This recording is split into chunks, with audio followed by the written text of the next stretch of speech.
Hello, and thanks for tuning in to Credit Talk with Lori, your go-to hub where credit professionals share insights and experiences in 5 minutes or less.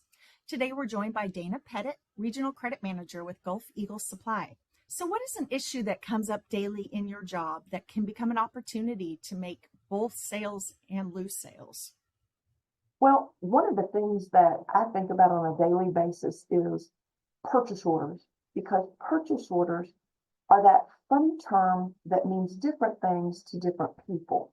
To some of our smaller customers, a purchase order really means I want to give you a job name or I want to give you a number, but I don't actually have a document yet. I just want you to help me when you send out materials so that when I get your bill, I can look at it and go, oh, I know what that's for. To other customers, it's, hey, I really need you to make sure that you follow every single step that I've given you in my written purchase order. Now, in that first group of customers, they're easy. We can set up little notes on our computers, and we can set up little reminders for our branches to remind them, make sure you use whatever this customer thinks of as a purchase order, whether it's a job name or it's a 7-digit code that always starts with 3 letters and 4 numbers. It can be as simple or as detailed as they want to make it. We tend to like to make payments easier for customers. And when they see some of the purchase orders, they look down their statement and they know instantly what material is for. So is there an opportunity for a credit manager to tailor the account to watch for PO issues? Yes. In our system, it will let you do as simple as clicking a box that says, does this customer use a PO? Yes or no? It will let us go deeper into the system and say, does this customer have an authorized list of users? We can actually put in people's names. We can put in dollar amounts that says, hey, if it's this amount of money, I only need certain information. If it's more money, we have to go to another step.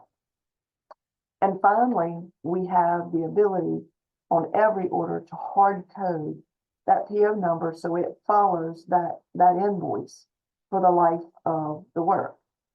All of that's predetermined ahead of time. If the customer says, I use written POs, it's okay. I'm going to need you to send me a sample of your purchase order. And we walk through that purchase order so that I know it specifies what the terms of payment are and they meet what we've all agreed upon. We know exactly what they're going to look like if anything is missing. We also go through all their terms and conditions.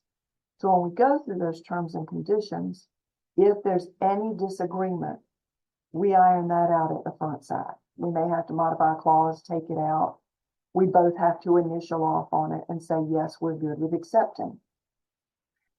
If they have something like that, we'll usually get a letter and have it amended to put into the file that says we've both agreed that moving forward, any written purchase order we have has this, this, and this. And as long as we both sign it, I've not had a case that went to court that it wasn't accepted as long as we had that letter. Because if you don't have that letter, in most of the cases I've run into, it was last document prevails. The job itself will have $1 amount. And then if they need a variance PO, they'll send me a separate purchase order and we can add it to the job. But it has to have its own PO with its own dollar amounts that are separate. Kind of like a change order. It's exactly like a change order. Well, Dana, thank you for all this great information. I definitely feel that it is a challenge that not everybody realizes is out there. So I want to thank you for taking your time. And to our viewers, thank you for tuning in to Credit Talk with Lori, and we'll see you next time. Thanks so much. It was good to talk with you.